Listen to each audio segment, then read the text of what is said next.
اب ظاہر ہے وہ موقع آ گیا کہ جہاں پر جنگ موتا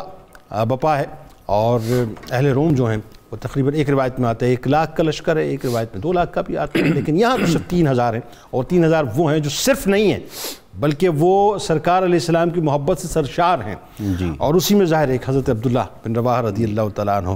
تو پہلے تو یہ بتائیے کہ آپ کا چلنا، سرکار علیہ السلام کی بشارت بھی آ چکی ہے، تو شہادت تو ہونی ہے نا، سرکار علیہ السلام نے گریجولی بتا دیا تھا، اور جو دلیرانہ شہادت ہے، جو خطاب ہے، ذرا اس بارے میں بتائیے۔ بہت شکریہ۔ یہ چونکہ جنگ موتا کے حوالے سے واقعہ تو طویل ہے، اگر آپ کی اجازت ہو تو میں مختصراً چند پوائنٹ تاکہ ہمارے جو آڈینس ہیں وہ ساتھ جڑ جائیں۔ صلح حدیبیہ کے بعد آقا علیہ السلام نے مختلف بادشاہوں اور حکمرانوں کے نام خطوط اور دعوت نامے بھیجے۔ درست۔ اسی طرح حضرت حارث بن عمیر ازدی رضی اللہ تعالیٰ عنہ کو بصرہ کے حاکم حاصر بن شمر غسانی کے نام ایک خط دے کر بھیجا۔ درست۔ جب حضرت حارث بن عمیر ازدی پہنچتے ہیں موتا کے مقام پر، تو وہاں ان کو کیا ہوتا ہے کہ وہاں پہ شرجیل غسانی جو ہے وہ رومی، وہ ان کو پکڑ لیتا ہے، گرفتار کرتا ہے اور ان کی شہادت ہو جاتی ہے۔ ٹھیک ہے۔ کسی بھی دنیا کے قانون میں قاصد اور سفیر کو قتل نہیں کیا جا سکتا۔ آقا علیہ السلام کو خبر پہنچتی ہے، حضور کو بہت صدمہ ہوتا ہے۔ یہ سفارت کاری کا کنڈکٹ سرکار علیہ السلام نے اس زمانے میں دے دیا تھا، اس زمانے میں حضور جس پہ آج دنیا جو ہے وہ عمل کرنے کی کوشش کرتی ہے لیکن ہوتا نہیں ہے ویسے۔ آقا علیہ السلام نے حضرت حارث بن عمیر ازدی رضی اللہ تعالیٰ عنہ کے خون کا بدلہ لینے کے لیے سیدنا زید بن حارثہ کی سربراہی میں 3000 مجاہدین کا لشکر دے کر بھیجا۔ جب آپ نے بھیجا تو ساتھ آپ نے فرمایا کہ جب زید بن حارثہ اگر شہید ہو جائیں تو پھر کمان جو ہے وہ آپ دے دینا حضرت جعفر بن ابی طالب کو، اور اگر وہ بھی شہید ہو جائیں جعفر طیار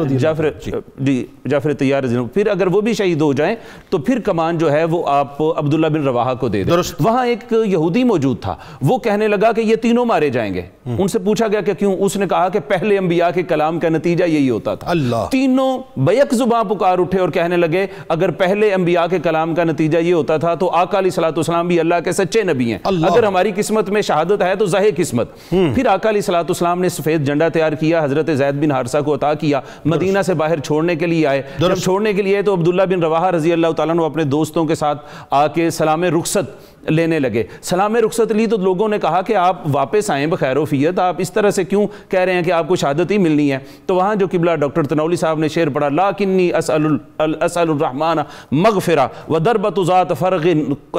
تقذف الزبدہ، یہ اشعار پڑھے کہ میں تو اپنے مولا رحمان سے مغفرت کا طلبگار ہوں۔ آگے چلیں تو آقا علیہ السلام سنیت الوداع جو پہاڑیاں تھیں وہاں تک چھوڑنے آئے، اور آقا علیہ السلام نے وصیت اور تاکید فرمائی کہ سنو جب وہاں حالت جنگ میں ہوگے تو دشمن کے بچوں کو، عورتوں کو، ان کے بوڑھوں کو نہیں مارنا، ان کے درختوں کو نہیں کاٹنا، ان کے گھروں کو مسمار نہیں کرنا، اور جو ان کی عبادت گاہوں میں گوشہ نشین ہوں گے ان کو بھی نہیں مارنا۔ سر ایک جملہ مجھے یہاں کہنے دیجئے، مجھے یہاں جملہ ایک کہنے دیجئے، یہ بات وہ کرتا ہے جو انتہائی طاقتور ترین ہو نا، وہ بھی یہ بات نہیں کرتا۔ مطلب ویسٹرن ورلڈ میں آج بھی آپ اٹھا کے دیکھ لیں، طاقت کا زعم ہوتا ہے صبر آن دو، ٹھیک ہے جی، وہ کہتے ہیں everything is fair in love and war, ٹھیک ہے جی۔ سرکار علیہ السلام نے فرمایا نہیں کنڈکٹ کیا، اور کمال یہ دیکھیں 3000 کا لشکر بھیجا ہے جی، وہاں پر رومن امپائر ہے، سپریم پاور، سپر پاور اس زمانے کی، اور 1 لاکھ کا لشکر وہاں پہ موجود ہے، اس کے باوجود سرکار علیہ السلام اخلاقی کنڈکٹ بتا رہے ہیں، کہہ رہے ہیں کہ مشتعل اس قدر نہیں ہونا، صرف جو مقابلے میں آئے اس کو مقابلہ کرنا ہے، نان کمبیٹنٹ نہیں مارنا۔ اور یہاں ہم دیکھیں حالت جنگ میں بھی اسلام جو ہے مخالفین کے، دشمن کے بچوں، بوڑھوں اور عورتوں کو مارنے سے منع کرتا ہے۔ اب میدان جنگ میں حالت امن میں، میدان میں جب آ جاتے ہیں، ہرقل سے وہ شرجیل مدد لیتا ہے، وہ 1 لاکھ رومی جنگجو بھیج دیتا ہے۔ اب جب وہ 1 لاکھ رومی جنگجو آتے ہیں، صحابہ میں سے ایک رائے آئی کہ آقا علیہ السلام کو بھی اطلاع کر دیتے ہیں، تو حضرت عبداللہ ابن رواحہ رضی اللہ تعالیٰ عنہ وہاں بڑے تاریخی جملے کہے، آپ اٹھ کے کھڑے ہوئے اور آپ نے کہا اے میرے ساتھیو، ہم میں سے کسی کو گھبرانے کی ضرورت نہیں ہے، اس وجہ سے کہ مسلمان ہمیشہ اللہ اور اللہ کے رسول کے لیے لڑتا ہے، دین حق کی سربلندی کے لیے لڑتا ہے، مسلمان کبھی بھی اپنی قوت اور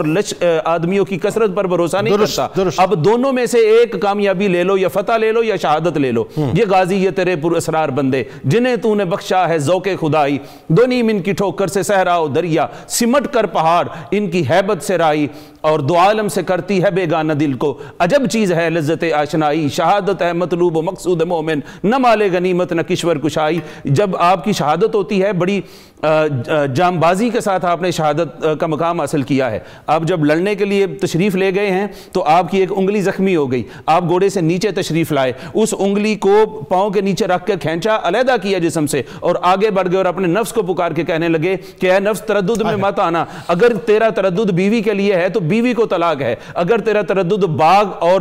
مال و دولت کے لیے ہے تو سارا صدقہ کرتا ہوں، اور اگر تیرا تردد جو ہے وہ غلمان کے لیے ہے تو ان کو میں آزاد کرتا ہوں۔ تو لہٰذا جب آپ کی شہادت ہوئی، آقا علیہ السلام مدینہ طیبہ میں بیٹھ کے آپ کی شہادت کی خبر دے رہے تھے، اور حضور علیہ السلام نے فرمایا کہ میرے تینوں جو شہزادے ہیں جو قائدین تھے اس لشکر کے، وہ شہادت پا چکے ہیں۔